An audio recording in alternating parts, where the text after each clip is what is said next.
अध्याय 75 अध्याय 2195 देवी का रसातल में प्रवेश भाग 1। क्या तुम्हें पता है कि मैं तुम्हारे लिए कितना चिंतित था? शुई यंग्यू ने रोते हुए कहा। उसकी आवाज़ भावनाओं से कांप रही थी। उसने जो तनाव दबा रखा था वह आखिरकार फूट पड़ा जब उसने अपनी छोटी बहन के कंधों को पकड़ लिया। उसके चेहरे पर गुस्सा, राहत और मानसिक रूप से टूटने का मिश्रण था। मुझे माफ़ कर दो बड़ी बहन, मैं ऐसा दोबारा नहीं करूंगी, मैं वादा करती हूँ, शुई मेन ने धीरे से कहा। उसकी आंखें अपराधबोध और स्नेह से चमक रही थीं और उसने अपनी बहन को कसकर गले लगा लिया। फिर जब वे गले मिले, मेन करीब झुकी और शुई यंग्यू के कान में कुछ फुसफुसाया। अगले ही पल शुई यंग्यू का चेहरा चमकीला लाल हो गया। यह तुम छोटे। इससे पहले कि कोई कुछ पूछ पाता, वह अपनी एड़ी घुमाकर कमरे से बाहर निकल गई। उसके कान लाल हो गए। हमेशा शांत रहने वाली शुई यंग्यू को शर्मिंदगी से भागते हुए देखकर हॉल में मौजूद लोग एक पल के लिए स्तब्ध रह गए। तभी हंसी की आवाज आई। कुछ लोग ठहाके लगाने लगे, कुछ जोर से हंसने लगे और कुछ लोग बस मुस्कुराने लगे क्योंकि कमरे में फैली भारी दमघोंटू हवा हटने लगी थी। शुई मेन की शरारतें हमेशा की तरह सबसे अंधेरे पलों में भी हल्कापन ले आईं। थोड़ी देर के लिए उनके दिलों में राहत की लहर दौड़ गई। राहत, गर्मजोशी और अभी भी साथ होने की खुशी से एक दूसरे से जुड़ गए। बच्चों, अब आप सभी को बाहर चले जाना चाहिए, चिवयाओ ने धीरे से कहा। उसकी आवाज में कोमलता के नीचे एक स्पष्ट आदेश छिपा था। 9 चुड़ैलों ने एक दूसरे को देखा और फिर चुपचाप सिर झुकाकर स्वीकृति दे दी। शुई यंग्यू के विपरीत, जो घबराहट में चली गई थी, चुड़ैलों ने तुरंत हवा में बदलाव को महसूस कर लिया। अब जो भी चर्चा की जानी थी वह उनके कानों के लिए नहीं थी। बिना कुछ कहे वे चुपचाप हॉल से बाहर चले गए। जैसे ही वे बाहर निकले, वे यूं ही नहीं चले गए। एक एक करके वे आसपास के क्षेत्र में फैल गए, दिव्य हॉल को अलग थलग करने के लिए शक्तिशाली अवरोध खड़े कर दिए। फिर वे आसमान में उड़ गए और अलग अलग दिशाओं में उड़ गए, चुपचाप खुद को संतरी के रूप में तैनात करते हुए, किसी भी घुसपैठ से राज्य की रक्षा करते हुए। अंदर जैसे ही कदमों की आखिरी गूंज फीकी पड़ गई और हॉल एक बार फिर शांत हो गया, पहले की हल्कापन गायब हो गया। हवा, हालांकि शांत और मौन थी, अचानक भारी लगने लगी। उस जगह पर तनाव फिर से लौट आया, अकथित लेकिन गहराई से महसूस किया गया। वहां मौजूद हर कोई जानता था, आगे जो होने वाला था उसे कहना या सुनना आसान नहीं होगा। छोटी मेन, चिवयाओ की आवाज शांत थी लेकिन चिंता से भरी हुई थी। पहले तुमने जानबूझकर उस घृणित आभा को अपनी स्टेनलेस दिव्य आत्मा पर आक्रमण करने की अनुमति दी थी। क्या बाद में कोई समस्या होने वाली है? उसका सवाल शांत पानी में पत्थर की तरह गिरा, जिससे वहां मौजूद सभी लोगों के दिलों में खामोश लहरें दौड़ गईं। यहाँ तक कि कैज़े, जिसने अभी अभी शुई मेन से आभा को शुद्ध करने में अपनी शक्ति डाली थी, ने भी एहसास में अपनी आंखें चौड़ी कर लीं। कोई बात नहीं बड़ी बहन वुयाओ, शुई मेन ने धीरे से उत्तर दिया। उसकी आवाज़ नर्म लेकिन स्थिर थी। कोई समस्या नहीं होगी। वह अब सीधी बैठी थी, हाल ही में हुई पीड़ा के बावजूद उसका चेहरा शांत था। मेरी आत्मा पहले भी ये दिव्य गुरु क्षेत्र के शिखर पर मौजूद लोगों से मुकाबला करने के लिए पर्याप्त मजबूत थी। वह घृणित आभा हालांकि भयानक केवल एक छोटी सी किरण थी। जब तक मैं इसे अनुमति नहीं देती, यह मुझे वास्तव में नुकसान नहीं पहुंचा सकती थी। उसने रुककर फिर एक छोटी सी मुस्कान के साथ कहा, जो मैंने किया ने ये यंग एयर की सुनहरी आंखें सिकुड़ गईं जब उसने उन शब्दों को समझा। तो वह पागलपन, वह भयानक परिवर्तन जो उन्होंने देखा, यह मेन पर छाए आभा के कारण नहीं था। यह मेन की पसंद थी। आपने इसे विश्लेषण करने के लिए अंदर आने दिया, उसने कहा। उसकी आवाज़ धीमी, समझ से तीक्ष्ण थी। मेन ने धीरे से सिर हिलाया, अब उसका चेहरा और भी गंभीर हो गया था।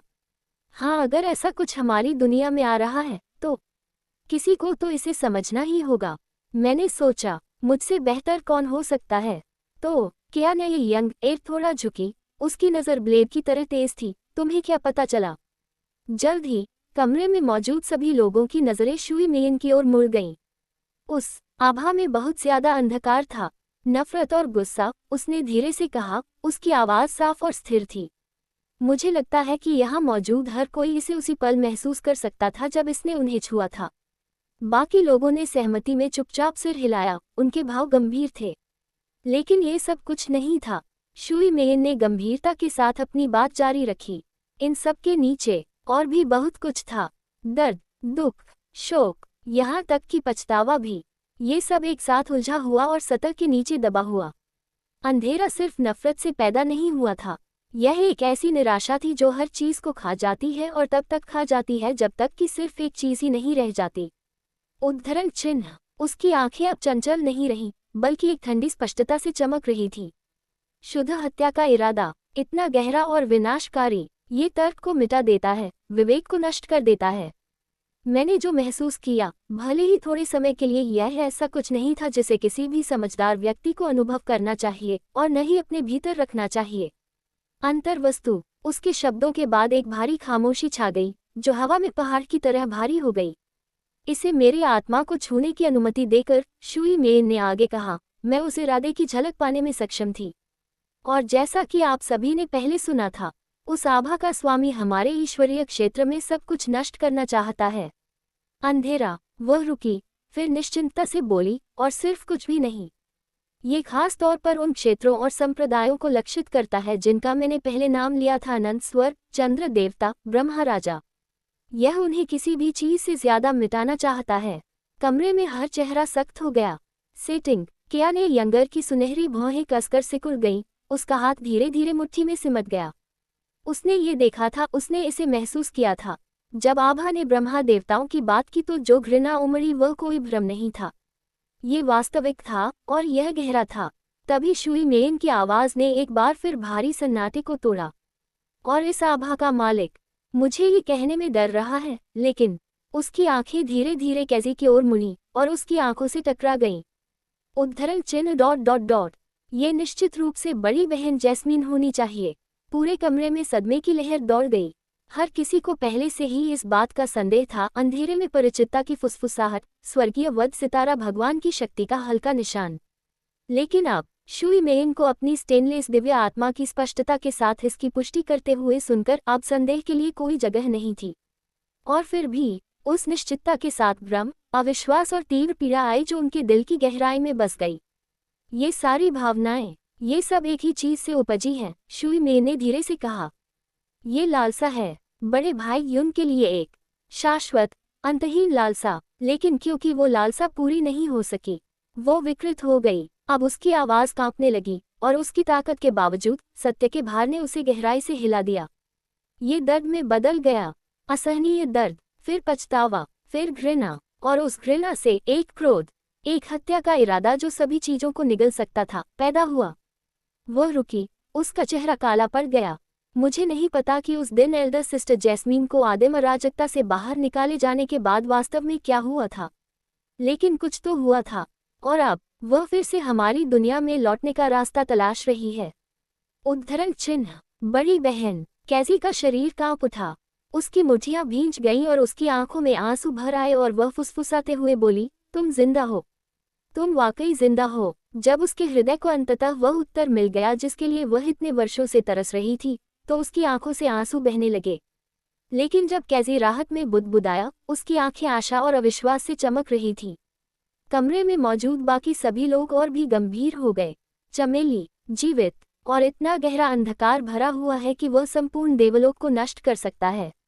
चिवुयाओ की काली आंखें तीखी दरारों में सिकुड़ गईं, उसकी आवाज रहस्योद्घाटन के साथ ठंडी और भारी थी। आदिम अराजकता के बाहर जीवित रहने के लिए किसी के पास कम एक सच्चे भगवान या एक सच्चे शैतान की साधना होनी चाहिए। उसके शब्दों का भार कमरे में पहाड़ की तरह जम गया। लेकिन इस स्तर पर भी कोई वापस नहीं लौट सकता, बिना किसी स्वर्गीय खजाने के जो आदिकालीन अराजकता की दीवार को तोड़ने में सक्षम हो। और इतिहास के सभी अभिलेखों में केवल 2 स्वर्गीय खजानों के बारे में ही पता चला है कि उनमें वह शक्ति है। उसकी आवाज धीमी पड़ गई, जबकि उसका दिमाग ब्लेड से भी अधिक तेज संभावनाओं के माध्यम से दौड़ रहा था, सब कुछ जोड़ रहा था। जैस्मीन की आभा, अंतहीन घृणा, भ्रष्टाचार जो उसकी आभा के छोटे छोटे झोंकों से उन सभी को नुकसान पहुंचाने के लिए पर्याप्त शक्तिशाली है। ऐसा लगता है, उसने गहरी और डरावनी आवाज में कहा। उस दिन जो कुछ भी हुआ, स्वर्गीय वध सितारा देवता को आदिकालीन अराजकता से बाहर निकाले जाने के बाद दुष्ट शिशु की शक्ति ने न केवल उसकी रक्षा की, उसकी उंगलियां कसकर मुड़ी हुई थीं। उद्धरण चिन्ह ... वह जाग उठी पूरी तरह से, और इसके साथ अपने स्वामी के रूप में वह हमारी कल्पना से कहीं आगे उठ गई। कमरे में घुटन भरी खामोशी छा गई। कुछ लोगों के लिए ये शब्द अंतिम संस्कार की घंटी की तरह गूंज रहे थे, जबकि कुछ के लिए ये किस्मत की चेतावनी की तरह थे। क्या ये अच्छी बात नहीं है? कैजी ने धीरे से, लगभग फुसफुसाते हुए कहा, जैसे कि इसे और जोर से कहने से उसके दिल से चिपकी हुई नाजुक उम्मीद टूट जाएगी। उसके हाथ उसके बगल में थोड़े कांप रहे थे। बड़ी बहन, वह जिंदा है, वह जिंदा है। उसकी आवाज में खुशी कच्ची, हार्दिक और शुद्ध थी, लेकिन उसी पवित्रता ने इसे सुनने को और भी अधिक कष्टकारी बना दिया। किसी ने तुरंत उत्तर नहीं दिया। ये क्या न ये यंग रही थी जिसने आखिरकार बात की। उसकी सुनहरी आंखें भारी और गंभीर थीं। अगर स्वर्गीय वध सितारा देवता ने केवल साधना प्राप्त की होती, हाँ, ये कुछ ऐसा होता जिसका जश्न मनाया जा सकता था। एक गहरी और तीखी खामोशी छा गई। लेकिन मुझे डर है, उसने आगे कहा, उसकी आभा की एक झलक से ही हमें जो भारी घृणा महसूस हुई। वह व्यक्ति, वह प्राणी, वह अब वह स्वर्गीय वध सितारा देवता नहीं है जिसे हम जानते थे। उसकी आवाज़ ठंडी नहीं थी, लेकिन बहुत ईमानदार थी। जैसे ही ये शब्द उसके दिमाग में आए, कैसी की आंखें थोड़ी चौड़ी हो गईं, उसके होंठ खुल गए, लेकिन कोई शब्द नहीं निकला। वह जीवित है, चिवुआओ ने धीरे से कहा। उसकी गहरी आंखें सिकुड़ गईं, लेकिन वह जैस्मीन जो युनचे से प्यार करती थी, वह जैस्मीन जिसे हम एक बार जानते थे, वह शायद पहले ही चली गई है, और उसकी जगह अब कुछ और शून्य में से मुझे देख रहा था। एबिस दायरा, युनचे को अंतहीन कोहरे सागर में देखे जाने से कुछ दिन पहले। माँ, ये मेरे गुरु हैं, गुरु चेन। दयान जियान की आवाज़ कोमल थी जब वह बूढ़े व्यक्ति को आगे ले जा रहा था। उसके स्वर में गर्मजोशी और श्रद्धा का एक दुर्लभ मिश्रण था। हालांकि उसका शरीर अभी भी चोटों से कमजोर था, लेकिन उसके कदम स्थिर थे। ये क्षण उसके लिए स्पष्ट रूप से कुछ मायने रखता था। उनके सामने एक महिला खड़ी थी जो 30 साल से ज्यादा की नहीं लग रही थी। उसके चेहरे पर एक शांत शालीनता थी। उसकी आंखों के कोनों पर बनी कोमल रेखाओं में सालों की मुश्किलें साफ झलक रही थीं, लेकिन उसका संतुलन बरकरार था। जिस पल उसके बेटे ने उस बुजुर्ग महिला का परिचय कराया, वह रुकी, बस थोड़ी देर के लिए आगे बढ़ने से पहले और खुद को एक सुंदर धनुष में झुकाने से पहले। आपसे मिलकर अच्छा लगा, मास्टर चेन, उसने शांत और स्पष्ट आवाज में कहा। मैंने पिछले कई सालों में ज़ियांगर से आपके बारे में बहुत कुछ सुना है।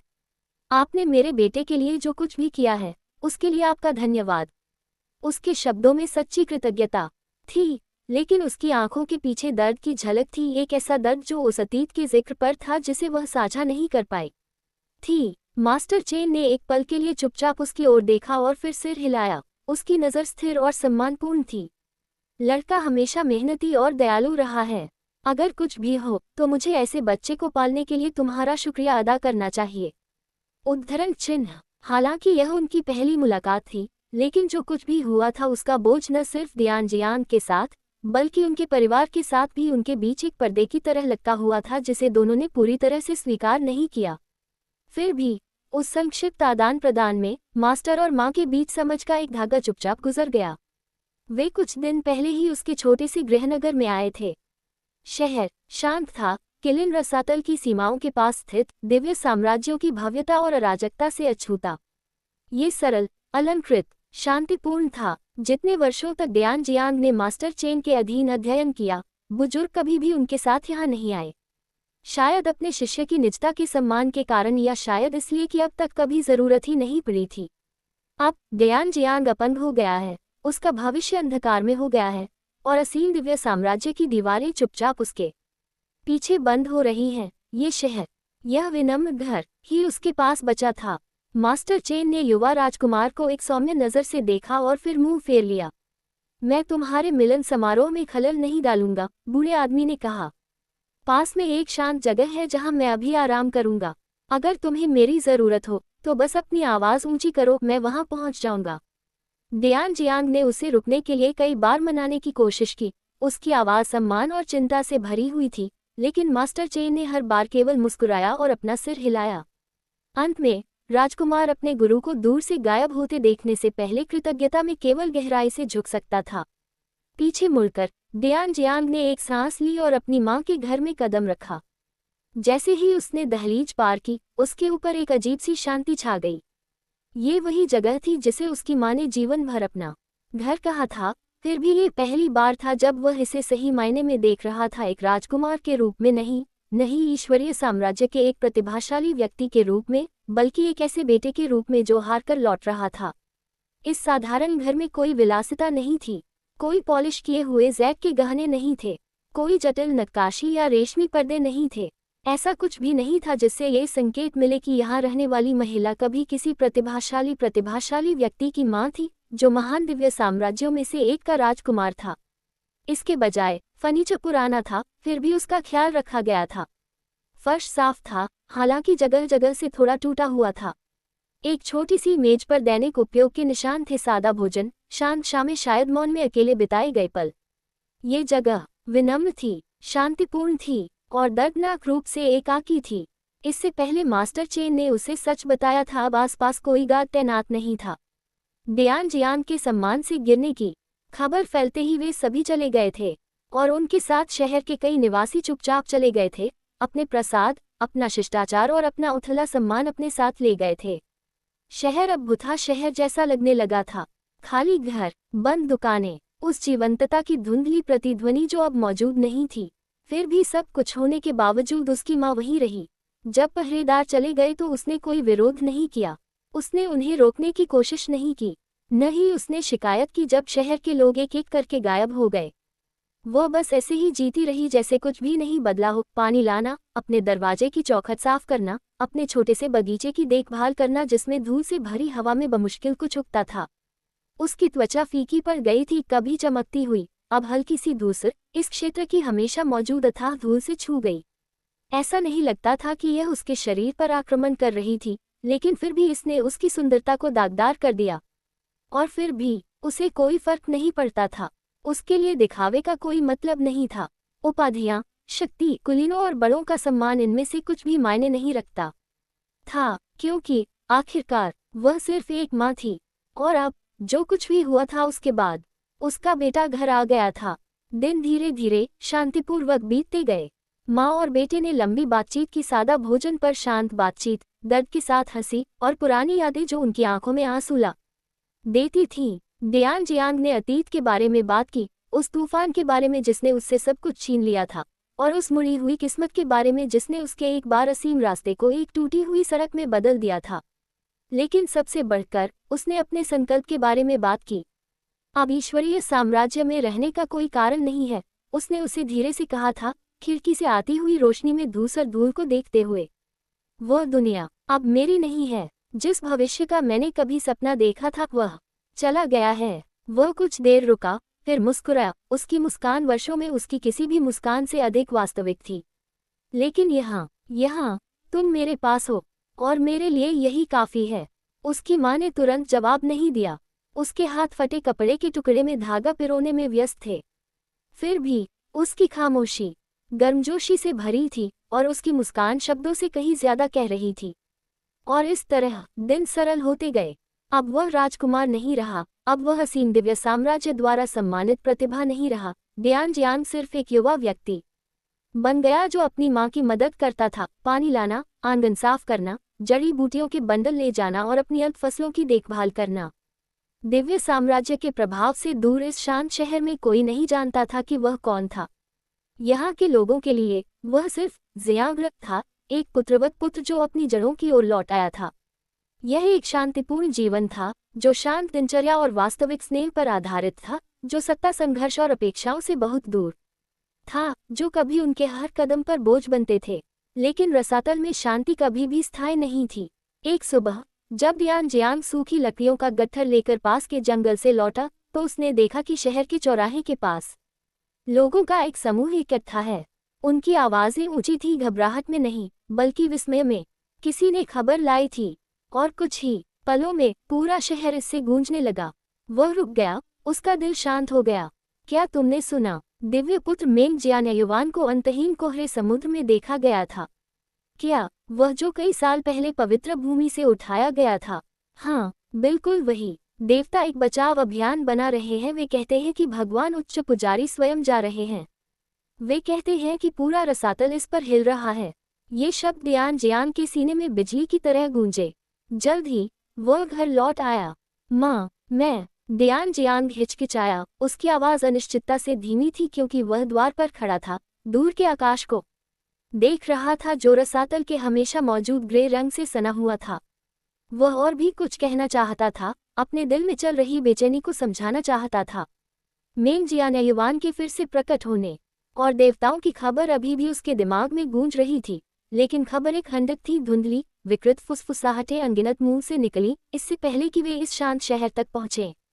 उसे और चाहिए था, और सच्चाई, और जवाब, और कुछ और, एक फीकी अकथनीय खिंचाव जो हर बार दिव्य साम्राज्य या देवताओं का उल्लेख होने पर जाग उठती थी। मैं पास के किसी बड़े शहर में जाना चाहता हूँ, बस कुछ दिनों के लिए।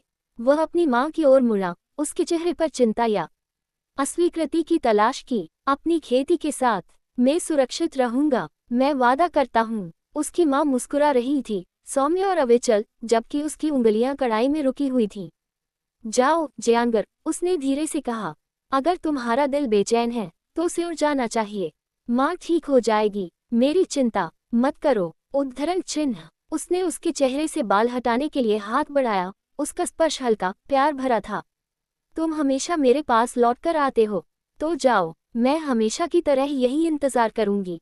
डियान जियांग ने अपनी मुट्ठियां भींच ली, फिर सिर हिलाया। घर के चारों ओर सभी सुरक्षात्मक संरचनाओं और जीवन रक्षक तावीज़ों को सुनिश्चित करने और अपनी मां को एक और ज़ैक टोकन सौंपने के बाद, जो अंतिम स्तर की भागने की तकनीक से भरा हुआ था, उसने आखिरकार एक गहरी सांस ली और खुले आसमान की ओर मुड़ गया। अंतिम सुरक्षा के रूप में उसने अपने मालिक से कहा कि वह जाने से पहले शहर की रखवाली करे। वह कई सालों से इस जगह पर आ रहा था। वह हर पहाड़, हर पहाड़ी, हर रास्ते को अपनी हथेली की रेखाओं की तरह जानता था। यात्रा में ज्यादा समय नहीं लगेगा, ज्यादा से ज्यादा कुछ दिन। उसे पूरा भरोसा था। अपनी पीठ पर हवा और पैरों के चारों ओर गहन ऊर्जा का प्रवाह लिए वह धूसर क्षितिज की ओर बढ़ गया। अध्याय 76, अध्याय 2196, देवी का रसातल में प्रवेश, भाग 2। अपने बेटे को दूर क्षितिज में गायब होते देख उसके होठों पर गर्म मुस्कान कुछ पल के लिए ही सही, फिर उसकी आंखों में दुख की एक झलक उभरी। यह एक मां का दुख नहीं था जो अपने बेटे को जाते हुए देख रही थी। ये गहरा, पुराना था, अतीत में निहित एक दर्द। आज वह दिन था, वह दिन जब उसकी जिंदगी ने एक अलग मोड़ ले लिया था, और वह कभी वैसी नहीं रही जैसी पहले थी। वह धीरे से गुली, उसकी उंगलियां थोड़ी कांप रही थीं, जैसे ही उसने पास की टोकरी को पकड़ा। अपने अभ्यस्त हाथों से उसने फूल इकट्ठा करना शुरू किया, गुरझाए हुए। उनके कभी जीवंत रंग अब गहरे धूल के कारण बेजान भूरे रंग में बदल गए थे, और फिर भी उसने उन्हें सावधानी से तोड़ा। वह जानती थी कि ये उसके पसंदीदा थे। उनकी सुंदरता को छीन लेने के बाद भी उनमें अभी भी अर्थ था। चुपचाप वह उड़ चली, बाहरी खाई की बहती धुंध के नीचे नीचे उड़ती हुई। उसने जो रास्ता चुना था वह घुमावदार था, मानो कोई रहस्य छिपा हो जो सिर्फ उसे ही पता हो। कुछ देर बाद वह एक सुनसान पहाड़ी की चोटी पर पहुंची। सबसे ऊपर एक मुरझाया हुआ पेड़ खड़ा था, जिसकी छाल फटी हुई और मुड़ी हुई थी, शाखाएं बंजर थीं। उसके नीचे धरती सूखी और स्थिर थी। वह चुपचाप घुटनों के बल बैठी और बड़ी सावधानी से फूलों को नीचे रख दिया। उसके चढ़ावे के पास एक और फूल था, उसी तरह का कुछ समय पहले ही वहां रखा गया था। उसने मिलते जुलते गुलदस्ते को देखा और अपनी आंखें बंद कर लीं। उद्धरण चिन्ह, उद्धरण चिन्ह। हवा चल रही थी, सन्नाटा छाया हुआ था, लेकिन उसके दिल का बोझ और भारी होता जा रहा था। अकेलेपन से नहीं, लेकिन किसी ऐसे व्यक्ति की याद से जिसने उसकी तरह ही कभी भी सच में जाने नहीं दिया। डियान जियांग की मां चुपचाप गुरझाए हुए पेड़ के नीचे बैठी थी। उसकी उंगलियां धीरे से फूलों की पंखुड़ियों पर टिकी हुई थी, जिन्हें उसने अभी अभी रखा था। बहुत देर तक उसने कुछ नहीं कहा, केवल दूर तक देखती रही, मानो किसी चीज या किसी का इंतजार कर रही हो। फिर हवा से भी ज्यादा तेज आवाज में वह फुसफुसाई, क्या आप मुझसे नफरत करते हैं पिताजी? उसके शब्द पहाड़ी की चोटी पर छाए भारी सन्नाटे में खो गए।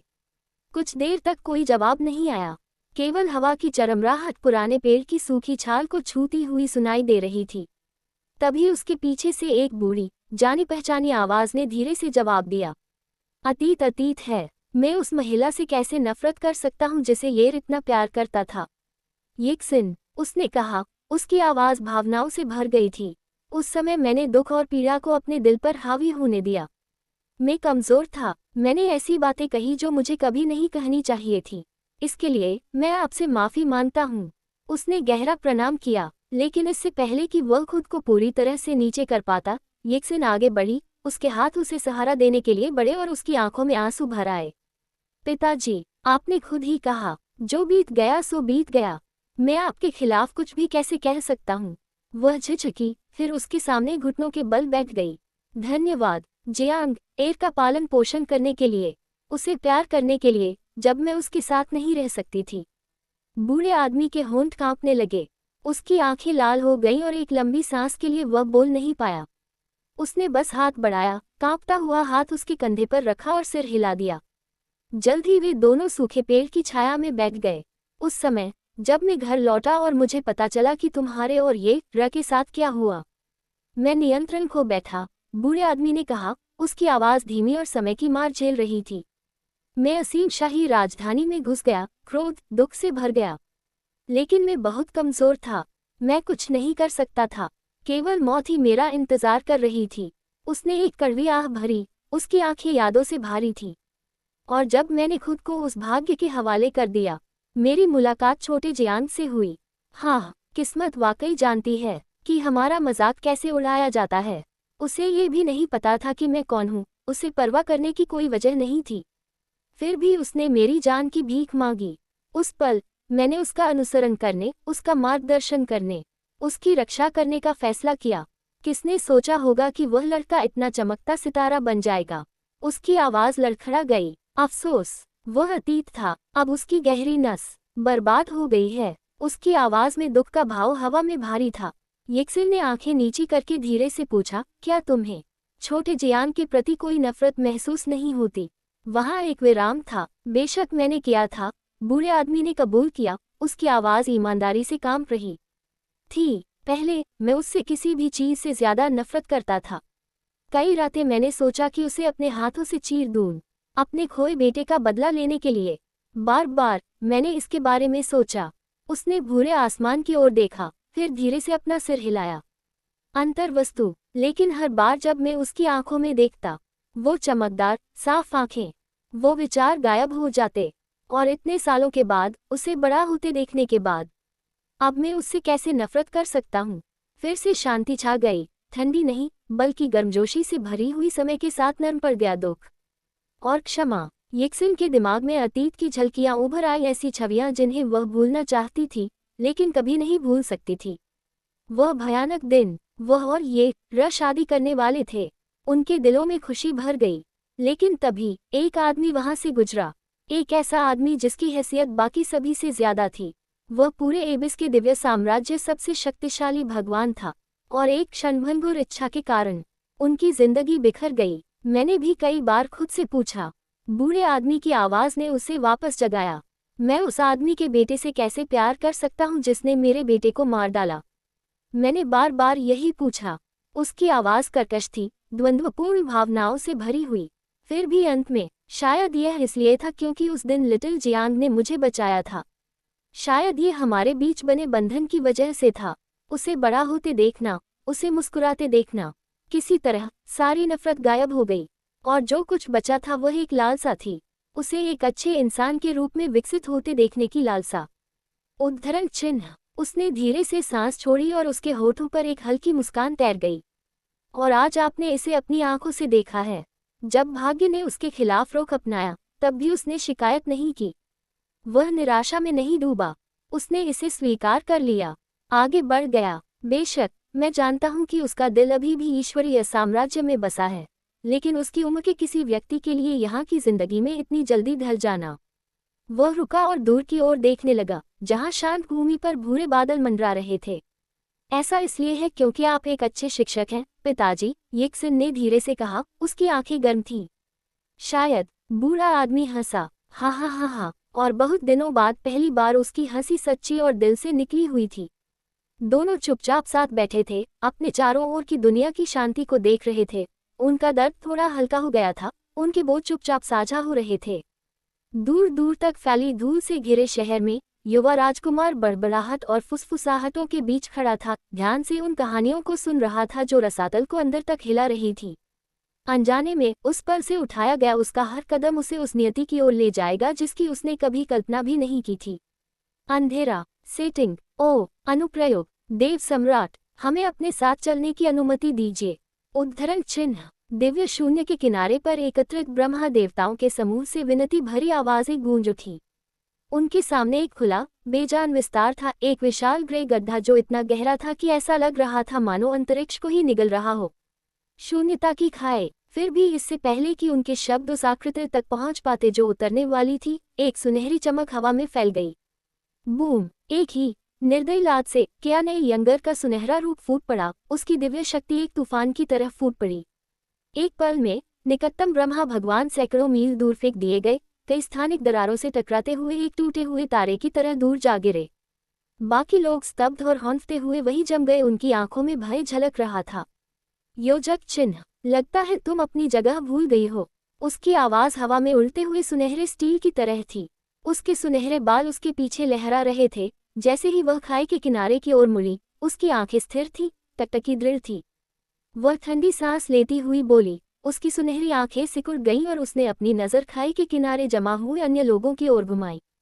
उनके सामने विशाल ग्रे गड्ढा फैला हुआ था, शून्यता की खाई। इसकी उपस्थिति प्रकाश और ध्वनि को निगल रही थी, जैसे कि यह मूक अनुस्मारक हो कि आगे क्या मंडरा रहा है। जो कुछ भी हुआ था और शुई मेयन की स्टेनलेस दिव्य आत्मा ने जो कुछ भी प्रकट किया था, उसके साथ चिवयाओ ने समाधान के लिए अपने दिमाग को खपा दिया था। अनगिनत विचार, संभावनाएं और हताश करने वाली रणनीतियां सोची गई थीं, लेकिन उनमें से कोई भी उस अज्ञात प्राणी के आतंक के सामने खड़ा नहीं हो सका जो उनकी दुनिया में जबरदस्ती घुसने की कोशिश कर रहा था। पूर्ण शक्ति के सामने योजनाएं निरर्थक थीं। जैसे ही एकत्रित दिव्य शक्तियों में बेचैनी फैल गई, ये कियाने यंगर ही थी जिसने एक ऐसा नाम सामने लाया जो अब तक अनकहा रह गया था, युनचे। और उस क्षण से एक विचार ने जड़ पकड़ ली, खतरनाक और लगभग असंभव, फिर भी शायद उनकी एकमात्र आशा। यदि वह प्राणी जो ईश्वरीय क्षेत्र में प्रवेश करना चाहता था, सच्चे ईश्वर स्तर का था या उससे भी आगे का, तब शायद इसका उत्तर लड़ना नहीं बल्कि शरण लेना था। रसातल में, जहां उच्चतर क्षेत्र विद्यमान थे, जहां युचे पहले ही जा चुका था, ये रास्ता अनिश्चितता से भरा है, लेकिन फिर भी यह एक ऐसा रास्ता है जो भविष्य की ओर संकेत करता है। यह विचार बेतुका था, इतना बेपरवाह कि यह किसी रणनीति से ज्यादा एक हताश कल्पना की तरह लग रहा था। और फिर भी अंत में यह एकमात्र रास्ता था जिसे वे अपना सकते थे। लेकिन चिबुयाओ ने रसातल के बारे में जो कुछ भी जाना था, उसे समझाने के बाद इसकी अराजक प्रकृति, अंतहीन विनाश, दमनकारी रसातल की धूल, ईश्वरीय क्षेत्र के लिए विदेशी दुनिया के कानून, उनमें से कई लोग चुपचाप अपना सिर हिला सकते थे। इसलिए नहीं कि वे असहमत थे, बल्कि इसलिए कि सच्चाई इतनी भारी थी कि उसका खंडन नहीं किया जा सकता था। दिन गर्मागरम बहस, बेचैनी भरी योजना और शांत निराशा में बीत गए। लेकिन आखिरकार एक निर्णय लिया गया। क्या न ये यंग एयर ही वह होगी जो शून्यता के रसातल में कूद जाएगी? यह एकमात्र निष्कर्ष था जिस पर वे पहुंच सके। चिवयाओ क्यों नहीं, जो हमेशा अपनी हथेली पर योजनाएं रखती थी, क्योंकि वह ईश्वरीय क्षेत्र की महारानी थी। राज्य अशांति के कगार पर था, इसलिए उसे इसे स्थिर करना था। एक गुप्त आपदा की फुसफुसाहट पहले से ही फैल रही थी। भय एक मूक महामारी की तरह हवा में जहर घोल रहा था। अगर वह अभी गायब हो गई तो नाजुक संतुलन टूट जाएगा। वर्तमान ईश्वरीय क्षेत्र में सबसे शक्तिशाली प्राणी म्यू जुआनेन क्यों नहीं? ठीक उसकी ताकत के कारण। अगर अराजकता भड़कती है तो केवल वही इसे रोक सकती है। उसका अस्तित्व ही उन लोगों के लिए एक निवारक था जो अवज्ञा या महत्वाकांक्षा में बढ़ सकते थे। कैसी क्यों नहीं, जिसकी अनोखी शक्तियां अंधकार को शुद्ध कर सकती हैं, क्योंकि उसकी भूमिका और भी अधिक अपूरणीय थी। अगर वह भयानक आभा वापस आ गई और वे सभी डरते थे कि ऐसा होगा, केवल वही इसके भ्रष्टाचार को साफ कर सकती थी और उनकी दुनिया को पागलपन में गिरने से बचा सकती थी।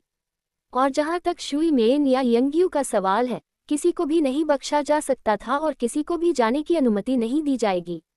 शुई कियानहेंग अपनी बेटी को ऐसी जगह पर कदम रखने देने के बजाय स्वर्ग को चीरना पसंद करेंगे जहां से देवता भी डरते हैं।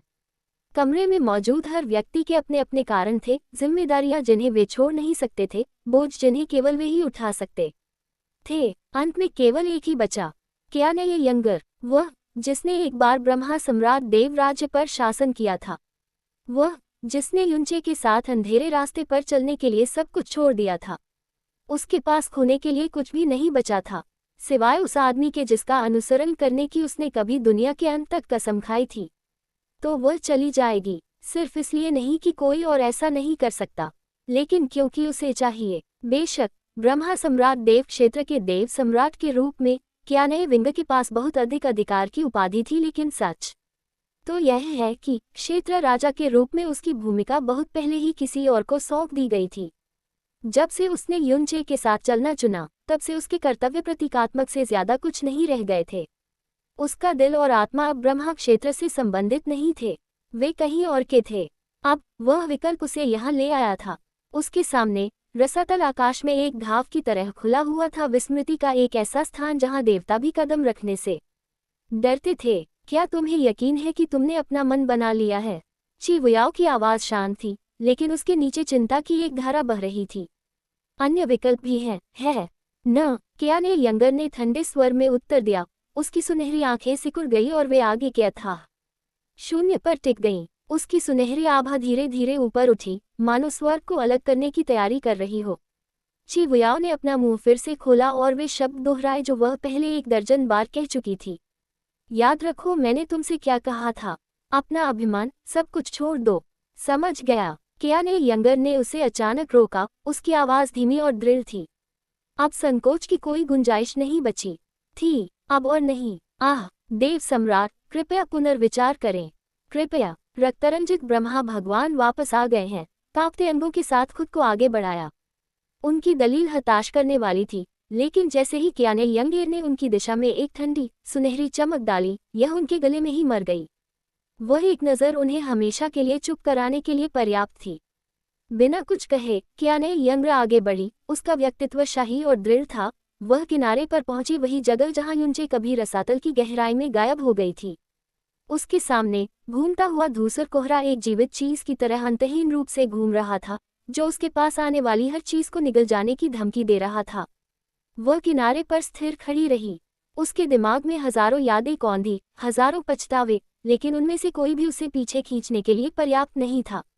उसकी आंखें सिकुड़ गईं, डर से नहीं बल्कि निश्चय से। उसने अनगिनत साल कियाने फांतियन के संरक्षण में ईश्वरीय क्षेत्र के सबसे गहरे रहस्यों को जानने में बिताए थे। अभिलेख, निषिद्ध ग्रंथ और लंबे समय से दबी हुई फुसफुसाहटें। उसने ऊपर की दुनिया के लगभग हर रहस्य को उजागर कर दिया था, लेकिन अब उसके सामने एक ऐसी दुनिया थी जहां इनमें से कोई भी बात मायने नहीं रखती थी। रसातल, एक ऐसी जगह जो किसी भी दिव्य शास्त्र में दर्ज नहीं है, यहाँ तक कि सबसे पुराने देवताओं की यादों में भी नहीं। चिवुयाओ ने उसे जो ज्ञान दिया था वह सीमित था, अधिक से अधिक खंडित था, लेकिन उसके पास यही सब था, अंतहीन अंधकार में लिपटी दुनिया में उसका मार्गदर्शन करने वाली एकमात्र मशाल। पीछे से चिवुयाओ की आवाज तेज हुई, शांत लेकिन भावनाओं से भरी हुई। सुरक्षित रहो। एक एक करके बाकी लोगों ने विदाई की पेशकश की। वे पहले ही इसे स्वीकार कर चुके थे, उन्हें ये करना ही था। कियाने विंग ने पीछे मुड़कर नहीं देखा। वह दुनिया के बिल्कुल किनारे पर खड़ी थी। उसके सुनहरे बाल ठंडी हवा में लहरा रहे थे, ठंड उसकी त्वचा को सुइयों की तरह चुभ रही थी। फिर भी उसने कोई प्रतिक्रिया नहीं दिखाई। उसकी सुनहरी आंखें हमेशा गर्व और अडिग नीचे घूमती हुई धूसर धुंध पर टिकी रही, शून्यता की खाई। एक ऐसी जगह जिसने बिना किसी निशान के युनचे को निगल लिया था, और अब वह उसे भी निगल जाएगी। एक अजीब सी शांति उसके इर्द गिर्द छा गई। उसके पीछे अनगिनत आंखें खामोशी से देख रही थीं, कुछ चिंता से भरी थीं, कुछ दुख से, और कुछ सम्मान से। हवा भारी थी, हर कोई इसे महसूस कर सकता था। ये सिर्फ एक यात्रा नहीं थी, यह एक विदाई थी। कियाने यंग ने अपने होंठ खोले। उसकी आवाज नर्म लेकिन दृढ़ थी। अगर मैं भाग्यशाली रही तो, वह धीरे से बोली, शायद वह आत्महीन टिप्पणी या आशा की एक किरण के साथ आगे बढ़ना चाहती थी, लेकिन उस क्षण में एक तेज और शक्तिशाली बल ने उसकी पीठ पर जोरदार प्रहार किया, इतना अचानक कि उसका शरीर आगे की ओर उछल गया, पूरी तरह से अचेत हो गया। उसका संतुलन बिगड़ गया, वह आगे की ओर लुढ़क गई, सीधे खाई में। तुम छोटे भेड़िए, तुम्हारी हिम्मत कैसे हुई? उसकी आक्रोश भरी चीख कुछ ही देर तक गूंजी, फिर धूसर धुंध ऊपर की ओर उठी और उसे पूरी तरह से निगल गई।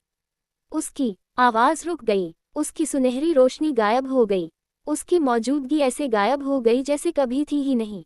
उसकी आभा, उसका रूप, उसका सब कुछ देवलोक से चला गया था। इसके बाद जो सन्नाटा छा गया वह कानफोड़ू था। सभी लोग अभी भी स्तब्ध उस व्यक्ति की ओर मुड़े जिसने लात मारी थी। कैसी अपनी दोनों बाहें एक दूसरे पर रखकर तैर रही थी। उसकी बैंगनी आंखें तीखी और उदासीन थीं। उन्होंने उपहास करते हुए कहा, हमारे पास समय नहीं है कि हम वहां खड़ी होकर राजसी दिखें और इस बात पर विचार करें कि वह अभी भी ब्रह्मा देवी हैं। उद्धरण चिन्ह। ऐसा कहकर वह बुढ़ी उसका इंद्रधनुषी लबादा लहराता हुआ वह आकाश में उड़ गई और पीछे छोड़ गई अवाक हतप्रभ विशेषज्ञों का एक समूह, जो अभी भी यह समझने की कोशिश कर रहा था कि अभी क्या हुआ था। कई दिनों तक सुनने, पूछताछ करने और खबरों के टुकड़ों को जोड़ने के बाद दियान जियांग आखिरकार चुपचाप शहर से चला गया। उसने बहुत कुछ सुन लिया था। अपनी माँ के घर वापस जाने का रास्ता उसके सामने बहुत दूर तक फैला हुआ था, जो हमेशा मौजूद रहने वाली अथाह धूल के धूसर रंग में लिपटा हुआ था। हालांकि यह जाना पहचाना था, लेकिन अब यह यात्रा अलग सी लग रही थी, भारी। रास्ते में उसे कुछ अप्रिय व्यक्तियों का सामना करना पड़ा, जिन्होंने स्पष्ट रूप से उसे एक अपंग या आसान शिकार समझ लिया था। लेकिन वे जल्दी ही सीख गए, और दर्दनाक तरीके से। हालांकि उसकी साधना कम हो गई थी, लेकिन उसके अंदर की आग नहीं बुझी थी। एक बार जब उन्हें एहसास हुआ कि वे किसके साथ काम कर रहे हैं, तो उनका अहंकार हताश माफी में बदल गया। उसने उन्हें छोड़ दिया। वह ऐसा आदमी नहीं था जो अनावश्यक क्रूरता में आनंद लेता हो। फिर भी देरी के कारण उसकी वापसी तय समय से ज्यादा लंबी हो गई। सौभाग्य से असीम दिव्य साम्राज्य के पूर्व राजकुमार के रूप में उसके पास अभी भी कुछ विशेषाधिकार थे। उनमें से एक उच्च श्रेणी का संचार ताबीज था। इसके माध्यम से वह अपने स्वामी के संपर्क में रहा था। बूढ़े व्यक्ति ने उसे बार बार आश्वस्त किया, तुम्हारी माँ सुरक्षित है, मैं उस पर नजर रख रहा हूँ, चिंता मत करो, बस अपना समय लो। उन शब्दों से उसे सांत्वना मिली, लेकिन केवल थोड़ी सी। जैसे जैसे दियान जियांग मौसम से प्रभावित रास्तों पर आगे बढ़ता गया, उसकी नज़र आसमान की ओर उठी, फिर उसके आस पास की जमीन पर पड़ी। यहाँ की अथाह धूल कई क्षेत्रों की तुलना में पतली थी, फिर भी यह हवा में नाच रही थी, हमेशा घूमती हुई, हमेशा फुसफुसाती हुई। ये त्वचा से चिपकी हुई थी, पत्थर की दरारों से होकर गुजरती थी, और जिस चीज को छूती थी उसका रंग फीका कर देती थी। यह अंतहीन कोहरे के समुद्र की तरह घातक नहीं थी, लेकिन जंग अभी भी असली थी, और दिन प्रतिदिन ये धीरे धीरे चीजों को खत्म करता गया, ठीक समय की तरह। अचानक दियान जियांग अचानक रुक गया। एक अजीब सी अनुभूति ने उसकी आत्मा को झकझोर दिया। उसकी दिव्य भावना सहज रूप से बाहर निकल गई। खोज, स्कैनिंग। जब तक कि उसने कुछ धुंधला नहीं देखा, जैसे कि एक टिमटिमाती मोमबत्ती तूफान में फंस गई हो। एक गहन आभा मुश्किल से टिकी हुई दिव्य गुरु क्षेत्र के शिखर पर एक साधक, लेकिन कमजोरी से भरा हुआ, जैसे कि उनका जीवन एक धागे से लटका हुआ था। घायल, उसने आंखें सिकोड़ते हुए कहा। उसने अपनी दिव्य अनुभूति को और अधिक गहराई से केंद्रित किया, और जो कुछ उसने देखा उससे उसकी सांस अटक गई। एक आकृति घूमती हुई धूसर धुंध में लंगड़ाती हुई चल रही थी। उसके कदम असमान थे, उसका शरीर सूखे खून से सना हुआ था। उसके कपड़े फटे हुए थे और लाल रंग में भीगे हुए थे, और उसके सुनहरे बाल काले हो गए थे और उसकी त्वचा से उलझे हुए थे। घाव गहरे, क्रूर, बेरहम ने उसे ढांक दिया था, फिर भी वह आगे बढ़ती रही। पहले तो वह उसकी खूबसूरती देखकर दंग रह गया। खून से लथपथ और टूटी हुई होने के बावजूद वह बेहद खूबसूरत थी, मानो क्षय की दुनिया में खिलने वाला कोई दिव्य फूल हो।